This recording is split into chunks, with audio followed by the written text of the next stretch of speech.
De repente, os pensamentos, as ideias parecem nuvens, né?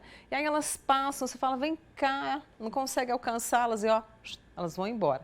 Tem falta de concentração, falta de clareza nem se fala.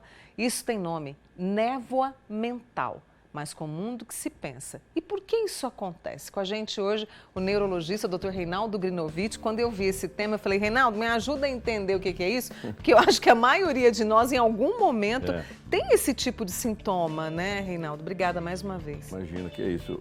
Mônica, então, realmente é um sintoma muito comum, né? Quando a gente fala assim de, por exemplo, você fala assim, falta de concentração, cansaço, é como se fosse o dia a dia nosso, né? Vamos falar assim, de uma certa forma.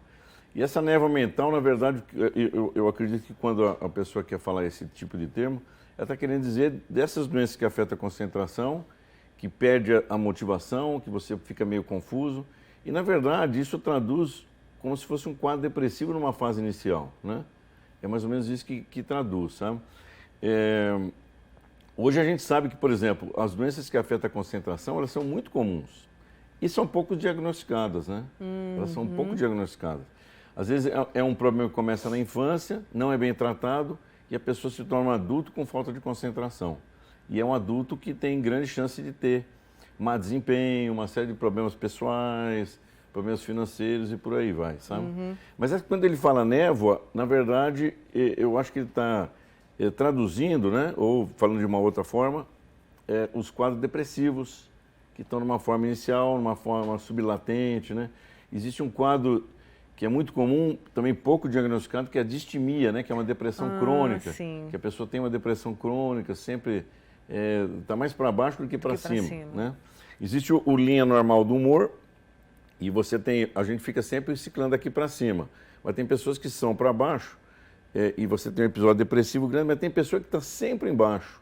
É como se fosse uma distimia, né? Uma depressão crônica, e que às vezes é pouco diagnosticada, né? Isso é questão, por exemplo, que o cérebro, ele tem algum, digamos assim, alguma coisa não está certa ali, está desorganizada fisiologicamente? Então, eu li a coisa que você me enviou, né? Então, ele fala assim, sobre a bioquímica cerebral, que a nova teoria não é bem sobre bioquímica cerebral, né? Que estaria alterada, porque essas doenças afetam a bioquímica cerebral. Isso aí eu vou explicar depois mais ou menos o que é. E aí ele fala no negócio de citoquinas, de inflamação no cérebro, né? Mas o que a gente sabe, pelo menos até onde a gente sabe, né? Porque isso é uma teoria, né? É que essas citoquinas, ou esse processo inflamatório no cérebro, ele é decorrente desse processo depressivo crônico, não causa, ele é consequência desse processo depressivo crônico. Ele fala numa coisa da quebra da barreira hematocefálica. Barreira hematocefálica, o que é isso?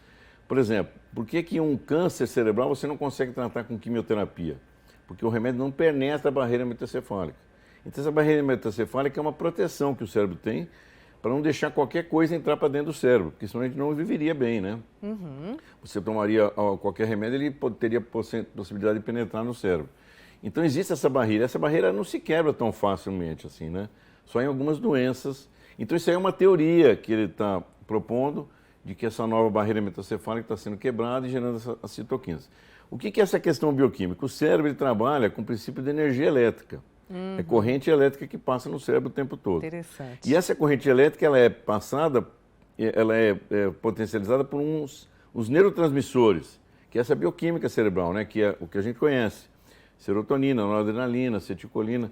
São neurotransmissores que permitem que essa corrente elétrica passe com mais facilidade. E na maioria das doenças que afetam o cérebro nessa parte do humor, né? Depressão, ansiedade, pânico, por aí vai, distimia, elas têm alteração nessa bioquímica.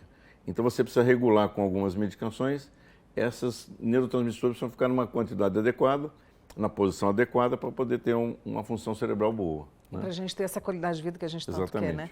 Deixa eu trazer uns sintomas, Reinaldo, que a gente encontrou, né, para a gente discutir. Tem até uma amiga minha dizendo aqui, a Neuza, e Mônica, estou desse jeito. Olha só, a gente tem ali sono de má qualidade, acabei de falar com o Túlio, dieta pouco saudável, desbiose intestinal ou SIBO, carências nutricionais, desregulação da glicemia, toxicidade por metais pesados, estresse crônico, até a candidíase também está ali. São alguns, né, fatores contribuem, isso mesmo. Né? Essa questão da flora intestinal é uma coisa muito interessante hoje, né? Que hoje a gente tem o tal dos probióticos, né? Que são essas medicações que atuam em você regular a flora para ficar uma flora saudável. E é fundamental isso. Isso a gente sabe hoje que é fundamental você ter uma flora intestinal adequada. E é incrível isso, né? Você está falando flora intestinal para saúde mental. Realmente tem uma função, né? Isso tudo que ele está falando ali é tudo lógico, né? Porque atividade física, alimentação saudável, você dormir bem, a qualidade do sono é fundamental, né? Esse negócio que o Túlio falou agora, é fundamental você regular bem o seu sono. A gente não pode, igual ele falou, acostumar com sono de má qualidade. Né? Não pode acostumar, porque isso aí vai te dar prejuízo o resto da vida, né? Então isso aí é interessante, esse slide, porque mostra assim, o que a gente pode fazer para melhorar a nossa qualidade de vida. E no fundo, quando você fala em névoa cerebral, né, qual que é o tratamento? É isso aí, justamente, melhorar a qualidade de vida, que é o que a gente sempre fala, né, Mônica? Atividade física, alimentação regular, sono regular e ter lazer, né? Você ter coisas por fora da sua vida, sem ser só trabalho, casa, trabalho, casa, trabalho. Você precisa ter alguma coisa por fora, né? Umas portas abertas para outras coisas. O cérebro, ele necessita de novidade, né? Ele necessita de coisas novas, né? Então você procurar sempre fazer coisas novas, né? Porque isso é fundamental para a nossa saúde cerebral, para manter a nossa mente sempre boa.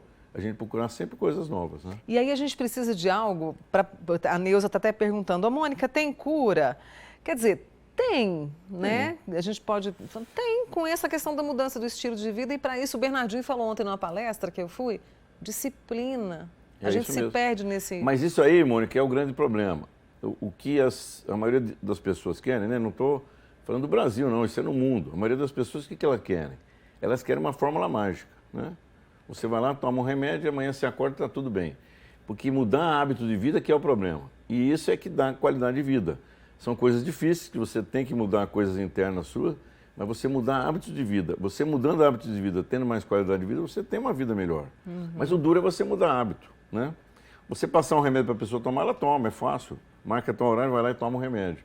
Mas ela mudar hábito de vida, qualidade, né? O que ela está acostumada a fazer, são as coisas mais difíceis, né? É verdade. Agora, fundamental sempre, atividade física. Eu bato sempre nisso aí, mas é fundamental. A atividade física muda a vida da gente, né? Deixa eu trazer aqui o meu amigo lá, Juju, de Ituiutaba.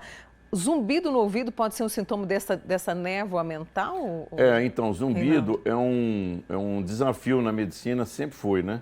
Porque o zumbido, ele tem algumas causas, mas muitas vezes a gente não sabe nem onde ele é gerado, para você ter uma ideia. Então, o zumbido, ele pode participar de quase todas as síndromes, vamos falar, que a gente possa ter, né? O zumbido é um tipo de sintoma bem, assim, complicado da gente avaliar, mas ele pode fazer parte de vários tipos de doenças que afetam o cérebro, né? Reinaldo, sempre uma alegria, um prazer conversar com você, sempre aprendo muito, e claro que eu tenho certeza que a nossa turma aqui também, viu? Também para ajudar, Mônica. Obrigada, tá? Falou. Obrigada, uma boa semana para você, viu? Doutor Reinaldo Grinovitch, a turma aqui adorando, né? Solange te mandou um abraço, Dona Ivone te mandou um abraço. Sim, muito obrigado, manda outro. Pode deixar. E obrigada a você também que participou, viu?